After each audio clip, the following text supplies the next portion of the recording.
प्रिय आत्मन, आज हम परमात्मा की कृपा से शिव पुराण के विंध्येश्वर संहिता के अध्याय 17 पर विचार करेंगे।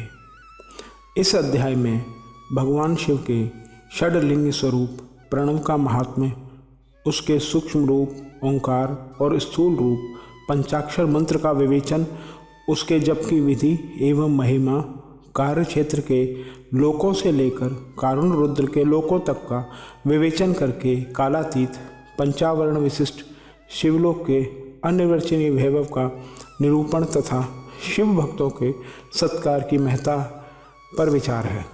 ऋषि बोले, प्रभु महामुने, आप हमारे लिए षडलिंग स्वरूप प्रणव का महात्म्य तथा शिव भक्त के पूजन का प्रकार बताइए। सूत जी ने कहा, महर्षियों, आप लोग तपस्या के धनी हैं। आपने यह बड़ा सुंदर प्रश्न उपस्थित किया है, किंतु इसका ठीक ठीक उत्तर महादेव जी ही जानते हैं, दूसरा कोई नहीं। तथापि भगवान शिव की कृपा से ही मैं इस विषय का वर्णन करूंगा। वे भगवान शिव हमारी और आप लोगों की रक्षा का भारी भार बारंबार स्वयं ही ग्रहण करें। प्रनाम है प्रकृति से उत्पन्न संसार रूपी महासागर का, प्रणव इससे पार करने के लिए दूसरी नाव है। इसलिए इस ओंकार को प्रणव की संज्ञा देते हैं। ओंकार अपने जप करने वाले साधकों से कहता है, प्रपंच न नहीं है वह तुम लोगों के लिए। अतः इस भाव को लेकर भी ज्ञानी पुरुष ओम को प्रणव नाम से जानते हैं। इसका दूसरा भाव यूँ है, प्रकृष्णेन न नयेत व युष्मान मोक्षम इति व प्रणव, अर्थात यह तुम सब उपासकों को बलपूर्वक मोक्ष तक पहुंचा देगा। इस अभिप्राय से भी इसे ऋषि मुनि प्रणव कहते हैं। अपना जप करने वाले योगियों के तथा अपने मंत्र की पूजा करने वाले उपासक के समस्त कर्मों का नाश करके यह दिव्य नूतन ज्ञान देता है। इसलिए भी इसका नाम प्रणव है। उन माया रहित महेश्वर को ही नव अर्थात नूतन कहते हैं। वे परमात्मा प्रकृष्ट रूप से नव अर्थात शुद्ध स्वरूप हैं, इसलिए प्रणव कहलाते हैं। प्रणव साधक को नव अर्थात नवीन शिव स्वरूप कर देता है, इसलिए भी विद्वान पुरुष उसे प्रणव के नाम से जानते हैं। अथवा प्रकृष्ट रूप से नव दिव्य परमात्म ज्ञान प्रकट करता है, इसलिए यह प्रणव है। प्रणव के दो भेद बताए गए हैं, स्थूल और सूक्ष्म। एक अक्षर रूप जो ओम है उसे सूक्ष्म प्रणव जानना चाहिए, और नमः शिवाय इस 5 अक्षर वाले मंत्र को स्थूल प्रणव समझना चाहिए। जिसमें 5 अक्षर व्यक्त नहीं है वह सूक्ष्म है, और जिसमें 5 अक्षर सुस्पष्ट रूप से व्यक्त हैं वो स्थूल है। जीवन मुक्त पुरुष के लिए सूक्ष्म प्रणव के जप का विधान है, वहीं उसके लिए समस्त साधनों का सार है।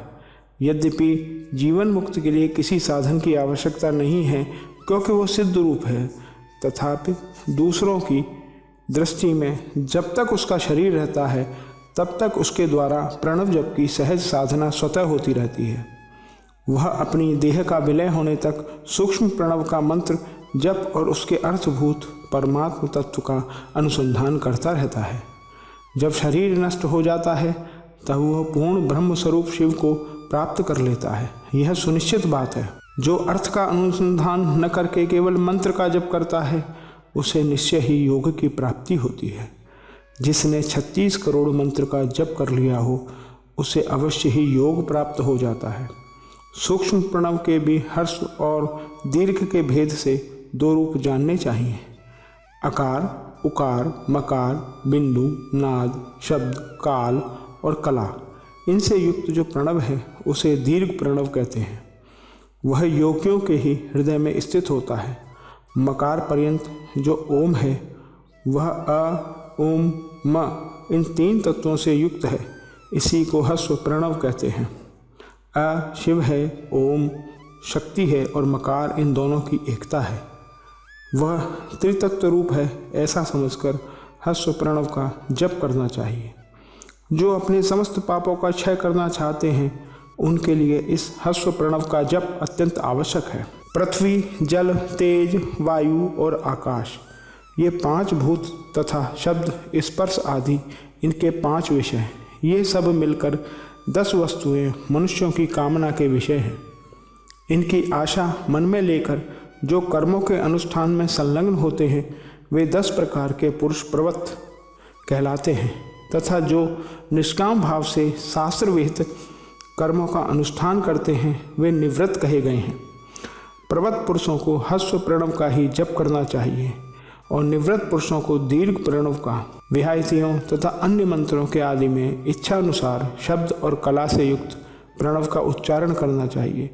वेद के आदि में और दोनों संध्याओं की उपासना के समय वे ओंकार का उच्चारण करना चाहिए। प्रणव का 9 करोड़ जप करने से मनुष्य शुद्ध हो जाता है। फिर 9 करोड़ का जप करने से वो पृथ्वी तत्व पर विजय पा लेता है। तत्पश्चात पुनः 9 करोड़ का जप करके वह जल तत्व को जीत लेता है। पुनः 9 करोड़ जप से अग्नि तत्व पर विजय पाता है। तदंतर फिर 9 करोड़ का जप करके वह वायु तत्व पर विजयी होता है। फिर 9 करोड़ के जप से आकाश को अपने अधिकार में कर लेता है। इसी प्रकार 9 करोड़ का जप करके वह गंध, रस, रूप, स्पर्श और शब्द पर विजय पाता है।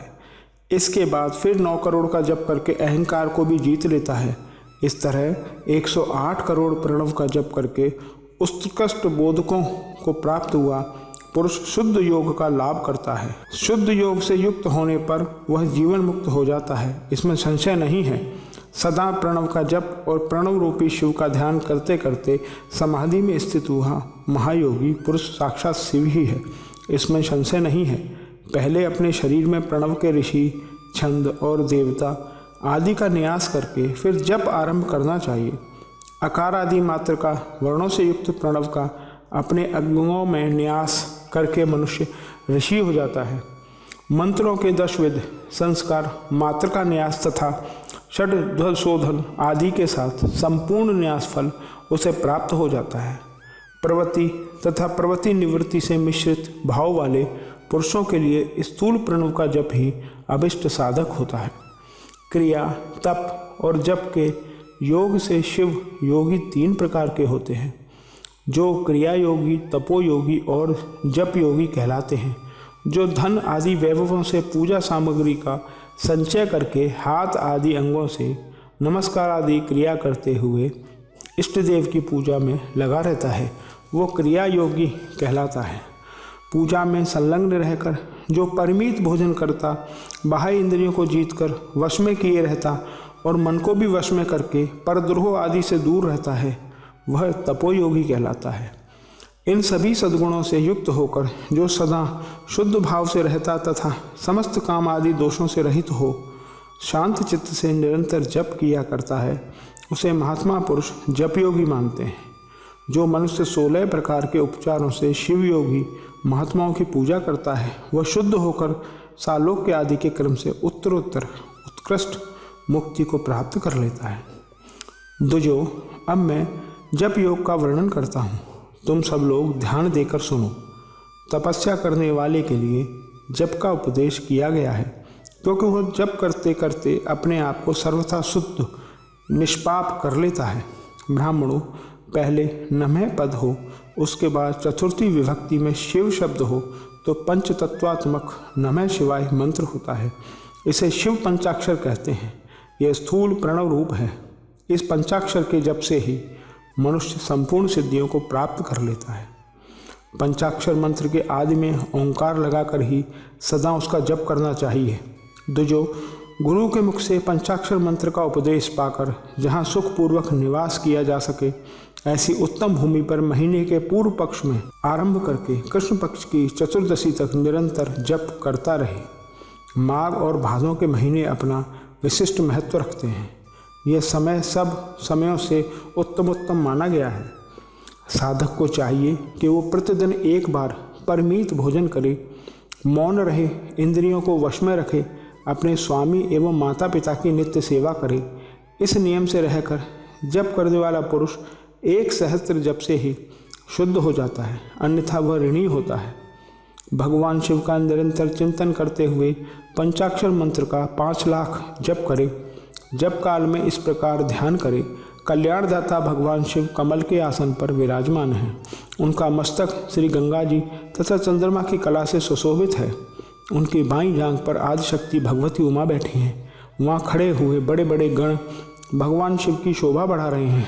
महादेव जी अपने 4 हाथों में मृग मुद्रा, टंक तथा वर एवं अभय की मुद्राएं धारण किए हुए हैं। इस प्रकार सदा सब पर अनुग्रह करने वाले भगवान सदाशिव का बारंबार स्मरण करते हुए हृदय अथवा सूर्यमंडल में पहले उनकी मानसिक पूजा करके फिर पूर्वाभिमुख हो पूर्वोक्त पंचाक्षरी विद्या का जप करें। उन दिनों साधक सदा शुद्ध कर्म ही करे। जप की समाप्ति के दिन कृष्ण पक्ष की चतुर्दशी को प्रातःकाल नित्य कर्म करके शुद्ध एवं सुंदर स्थान में शौच संतोष आदि नियमों से युक्त हो शुद्ध हृदय से पंचाक्षर मंत्र का 12 सहस्त्र जप करे। तत्पश्चात 5 सपत्नीक ब्राह्मणों का जो श्रेष्ठ एवं शिव भक्त हों वर्ण करे। इनके अतिरिक्त एक श्रेष्ठ आचार्य प्रवर का भी वर्ण करे और उसे सांब सदाशिव का स्वरूप समझे। ईशान, तत्पुरुष, अघोर, वामदेव तथा सद्योजात इन 5 के प्रतीक स्वरूप 5 ही श्रेष्ठ और शिवभक्त ब्राह्मणों का वर्ण करने के पश्चात पूजन सामग्री को एकत्र करके भगवान शिव का पूजन आरंभ करें। विधि पूर्वक शिव की पूजा संपन्न करके होम आरंभ करें।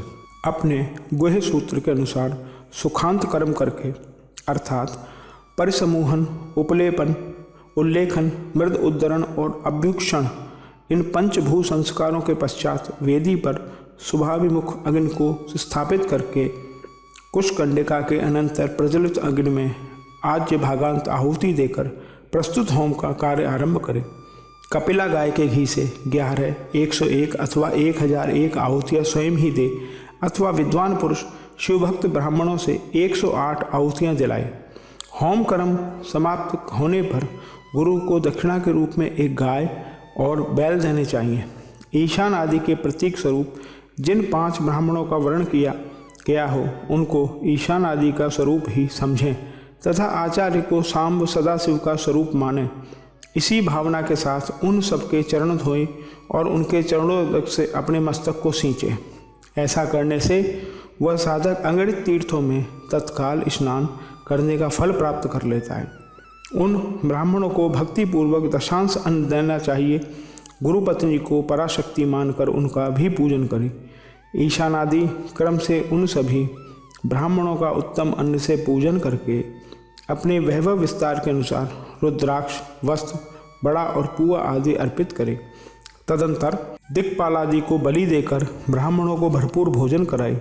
इसके बाद देवेश्वर शिव से प्रार्थना करके अपना जप समाप्त करे। इस प्रकार पुरस्चरण करके मनुष्य उस मंत्र को सिद्ध कर लेता है। फिर 5 लाख जप करने से समस्त पापों का नाश हो जाता है। तदंतर पुनः 5 लाख जप करने पर अचल से लेकर सत्यलोक तक 14 भुवनों पर अधिकार प्राप्त हो जाता है। यदि अनुष्ठान पूर्ण होने के पहले बीच में ही साधक की मृत्यु हो जाए तो वो परलोक में उत्तम भोग भोगने के पश्चात पुनः पृथ्वी पर जन्म लेकर पंचाक्षर मंत्र के जप का अनुष्ठान करता है। समस्त लोकों का ऐश्वर्य पाने के पश्चात वो मंत्र को सिद्ध करने वाला पुरुष यदि पुनः 5 लाख जप करे तो उसे ब्रह्मा जी का सामीप्य प्राप्त होता है। पुनः 5 लाख जप करने से सारूप्य नामक ऐश्वर्य प्राप्त होता है। 100 लाख जप करने से वह साक्षात ब्रह्मा के समान हो जाता है। इस तरह कार्य ब्रह्म का सायुज्य प्राप्त करके वह उस ब्रह्मा का प्रलय होने तक उस लोक में यथेष्ट भोग भोगता है।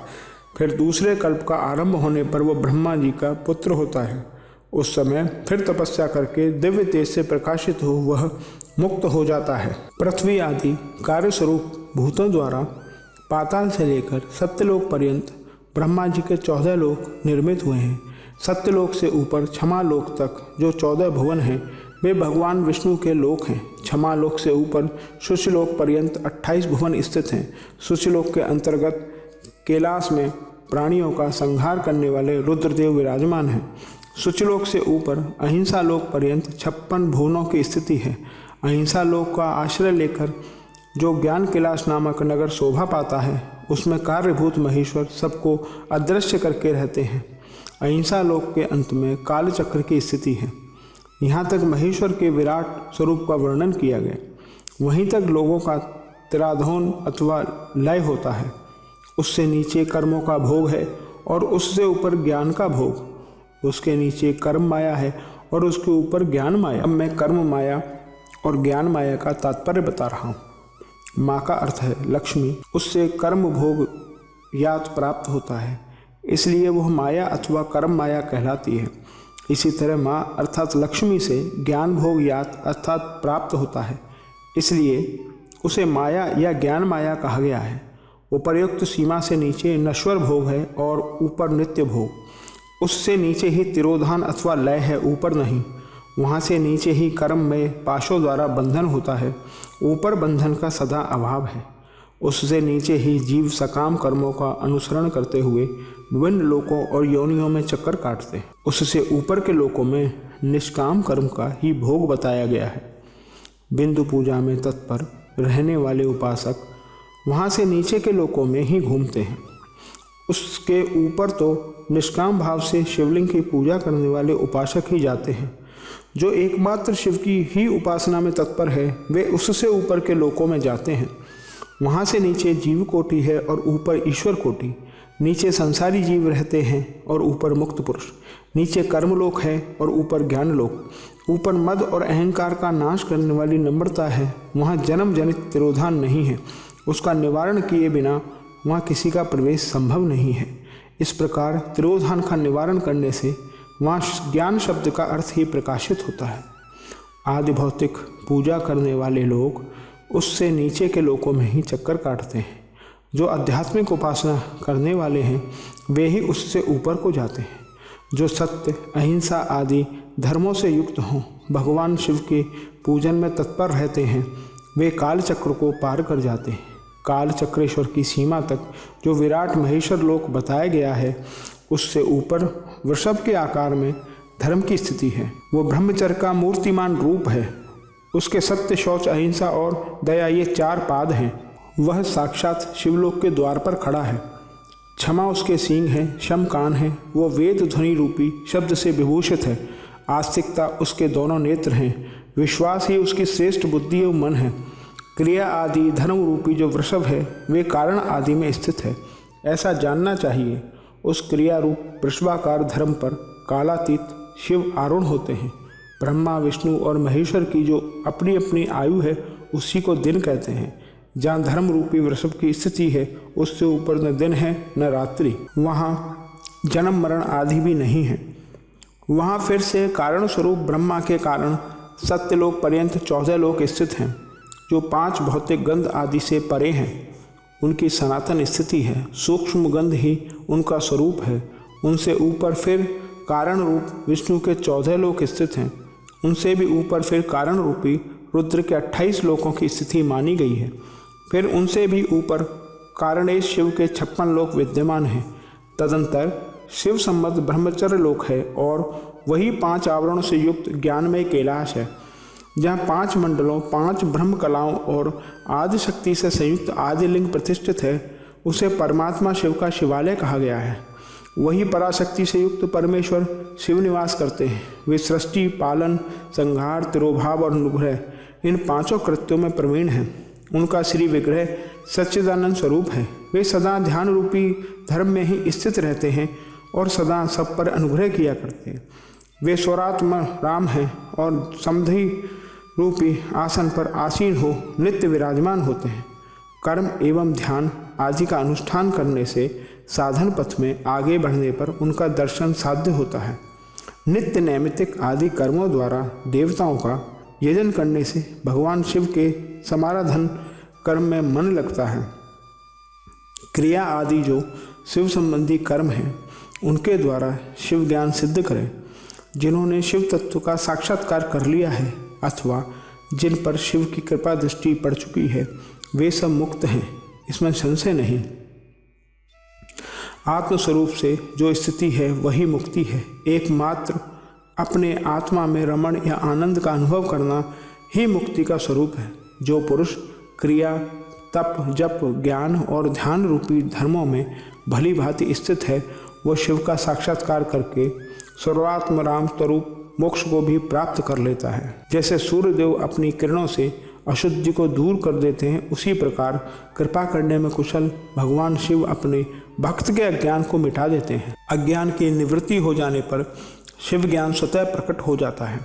शिव ज्ञान से अपना विशुद्ध स्वरूप आत्मरामत्व प्राप्त होता है और आत्मरामत्व की सम्यक सिद्धि हो जाने पर मनुष्य कृतकृत्य हो जाता है। इस तरह यहाँ जो कुछ बताया गया है वो पहले मुझे गुरु परंपरा से प्राप्त हुआ था।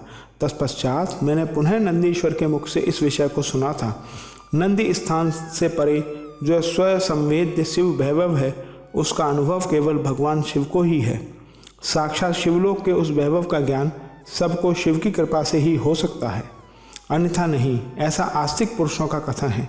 साधक को चाहिए कि वो 5 लाख जप करने के पश्चात भगवान शिव की प्रसन्नता के लिए महाभिषेक एवं नैवेद्य निवेदन करके शिव भक्तों का पूजन करे। भक्त की पूजा से भगवान शिव बहुत प्रसन्न होते हैं। शिव और उनके भक्तों में कोई भेद नहीं है, वो साक्षात शिव स्वरूप ही हैं।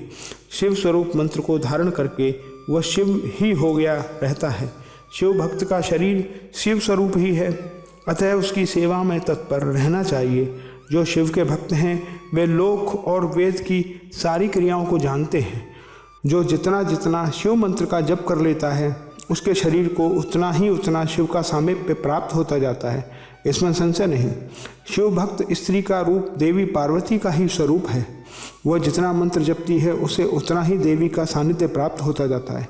साधक स्वयं शिव स्वरूप होकर पराशक्ति का पूजन करे। शक्ति, वैर तथा लिंग का चित्र बनाकर अथवा मिट्टी आदि से उनकी आकृति का निर्माण करके प्राण प्रतिष्ठा पूर्वक निष्कपट भाव से इनका पूजन करे। शिवलिंग को शिव मानकर, अपने को शक्ति रूप समझकर, शक्तिलिंग को देवी मानकर और अपने को शिव रूप समझकर, शिवलिंग को नाद रूप तथा शक्ति को बिंदु रूप मानकर परस्पर सटे हुए शक्तिलिंग और शिवलिंग के प्रति उपप्रधान और प्रधान की भावना रखते हुए जो शिव और शक्ति का पूजन करता है वह मूल रूप की भावना करने के कारण शिव रूप ही है। शिव भक्त शिव मंत्र रूप होने के कारण शिव के ही स्वरूप हैं। जो 16 उपचारों से उनकी पूजा करता है उसे अभिष्ट वस्तु की प्राप्ति होती है। जो शिवलिंगोपासक शिव भक्त की सेवा आदि करके उसे आनंद प्रदान करता है उस विद्वान पर भगवान शिव बड़े प्रसन्न होते हैं। 5, 10 या 100 सपत्नीक शिव भक्तों को बुलाकर भोजन आदि के द्वारा पत्नी सहित उनका सदैव समादर करें। धन में, देह में और मंत्र में शिव भावना रखते हुए उन्हें शिव और शक्ति का स्वरूप जानकर निष्कपट भाव से उनकी पूजा करें। ऐसा करने वाला पुरुष इस भूतल पर फिर जन्म नहीं लेता है।